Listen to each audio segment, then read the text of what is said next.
மக்களே, இன்றைக்கி நம்ம சேனலில் நம்ம என்ன ரெசிபி பார்க்க போகிறோன்னா புதினா சாதம் எப்படி செய்கிறதுன்னு பார்க்கலாம். 1 pot ரெசிபியாக குவிக்காக 20 minutesல செய்கிற மாதிரி ஒரு ரெசிபிங்க. இந்த ரெசிபி நீங்கள் கண்டிப்பாக ட்ரை பண்ணி பாருங்கள். டிஸ்கிரிப்ஷனில் உங்களுக்கு இன்க்ரீடியன்ஸ்லாம் கொடுத்துருக்கேன், பார்த்துக்கோங்க. இஞ்சி ஒரு துண்டு, ஒரு 6 பல்லு பூண்டு 7 கூட எடுத்துக்கோங்க. நான் பெருசாக இருக்கிறது நல்லா 6 தான் எடுத்திருக்கேன். நீங்கள் சின்ன சின்னதாக இருந்தால் கொஞ்சம் தேவைக்கேற்ப எடுத்துக்கோங்க. கொத்தமல்லி கொஞ்சமாக தான் எடுத்திருக்கேன். புதினா ஒரு அரைக்கட்டு, 1/4 டேபிள் ஸ்பூன் சோம்பு, 2 கிராம்பு, 3 பச்சை மிளகாய் எடுத்துக்கோங்க. கார தேவைக்கேற்ப நீங்கள் சேர்த்துக்கோங்க. இது விழுதாக அரைச்சி எடுத்து வச்சுக்கலாம். நெக்ஸ்ட் ஸ்டெப் பார்த்திங்கன்னா குக்கர் வச்சுக்கலாம். குக்கர் வச்சுட்டு அதில் ஒரு 5 டேபிள் ஸ்பூன் எண்ணெய் சேர்த்துக்கோங்க. 5 டேபிள் ஸ்பூன் எண்ணெய் வந்து நல்லா காஞ்சி வரணுங்க. இப்போ வந்து நம்ம ஹோல் ஸ்பைசஸ் போடும்போது நல்லா பொரிஞ்சு வரணும். அந்த அளவுக்கு காஞ்சால் தான் கரெக்டாக இருக்கும். நான் ஹோல் ஸ்பைசஸ் எல்லாமே எடுத்துக்கேன். பட்டை, லவங்கம், இந்த அன்னாசி பூ, பிரியாணி எல்லாமே எடுத்துருக்கேன். அதெல்லாம் போட்டு வச்சுருக்கேன். இப்போ வெங்காயம் சேர்த்துக்கலாம். நான் 2 வெங்காயம் எடுத்து வச்சுருக்கேன். 2 வெங்காயத்தையும் நல்லா பொன்னிறமாக வதங்குற அளவுக்கு வதக்கிக்கோங்க. கொஞ்சம் கண்ணாடி பதத்துக்கு வரட்டும். அடுத்து பார்த்திங்கன்னா நான் வந்து இதில் தக்காளி சேர்த்துக்க போகிறேன். தக்காளி வந்து ஒரு தக்காளி எடுத்து வச்சுட்டு நல்லா பழுத்து தக்காளியாக போட்டுக்கோங்க. அப்போ தான் நல்லா குழஞ்சி வரும்.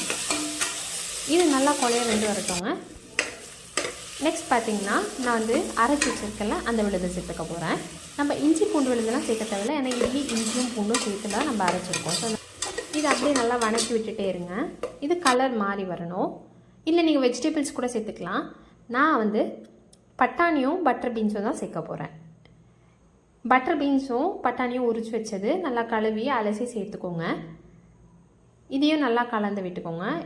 இது கொஞ்ச நேரம் எண்ணெய் பிரிஞ்சு வரட்டும். அது வரையும் நம்ம கலந்துக்கலாம். மஞ்சள் தூளும் கரம் மசாலா உங்களுக்கு தேவைக்கேற்ப சேர்த்துக்கோங்க. நான் வந்து கரம் மசாலா 1/4 டேபிள் ஸ்பூன் எடுத்திருக்கேன். அதே மாதிரி மஞ்சள் தூள் கொஞ்சமாக ஒரு சீட்டிக்கு தான் சேர்த்துருக்கேன். இது பார்த்திங்கன்னா இப்போ கலர் மாறி வந்துடுச்சு, எண்ணெய் பிரிஞ்சு வந்திருக்கு. இது கூட இப்போ வந்து நான் ரைஸ் போட்டுக்க போகிறேன். நான் 1.5 அளவுக்கு ரைஸ் எடுத்திருக்கேன். 1.5 அளவுக்கு ரைஸுக்கு வந்து நம்ம வந்து 3 அளவுக்கு தண்ணி. இதையும் நல்லா கலந்து விட்டுட்டு நெக்ஸ்ட்டு வந்து நம்ம தண்ணி ஊற்றிக்கலாம். இப்போ நான் வந்து 1.5 அளவுக்கு ரைஸுக்கு வந்து 3 அளவுக்கு தண்ணி எடுத்திருக்கேங்க. 3 அளவுக்கு கரெக்டான ஒரு அளவு. இது கூட உப்பு சேர்த்துக்கோங்க. தேவைக்கேற்ப உங்களுக்கு தேவை எவ்வளவோ அதுக்கேற்ற மாதிரி சேர்த்துக்கிட்டு அதையும் நல்லா கலந்து விட்டுக்கோங்க. கலந்து விட்டு இப்போ நான் மூடி வச்சுக்கிறேன். மூடி வச்சுட்டு இதை வந்து ஒரு 2 விசில் நல்லா ப்ரெஷர் குக் பண்ணிக்கோங்க. இப்போ நம்ம ஓப்பன் பண்ணிவிட்டு இதை கலந்து விட்டுக்கலாம். நான் 1 டேபிள் ஸ்பூன் நெய் விட்டு கலந்துக்க போகிறேன். நல்லா உதிரியாக கலந்து விட்டுக்கோங்க. இது ரொம்ப ஹெல்த்தி கூடங்க. உங்கள் பசங்களுக்கு ரொம்ப ஹெல்த்தியான ஒரு இது தான். புதினா வந்து பசங்கள்லாம் ஒதுக்கி வைப்பாங்க. நீங்கள் இந்த மாதிரி ட்ரை பண்ணி பாருங்கள். அரைச்சி கொடுத்து உங்கள் பசங்களுக்கு ஸ்கூல் லஞ்ச் பாக்ஸுக்கு கட்டி கொடுங்க. இது ரொம்பவே சூப்பராக இருக்கும். உங்கள் பசங்களோட டிஃபன் பாக்ஸ் கண்டிப்பாக காலியாக தான் வரும். இந்த ரெசிபியை நீங்களும் வீட்டில் ட்ரை பண்ணி பார்த்துட்டு எங்களுக்கு எப்படி வந்ததுன்னு சொல்லிட்டு கமெண்ட் போடுங்க.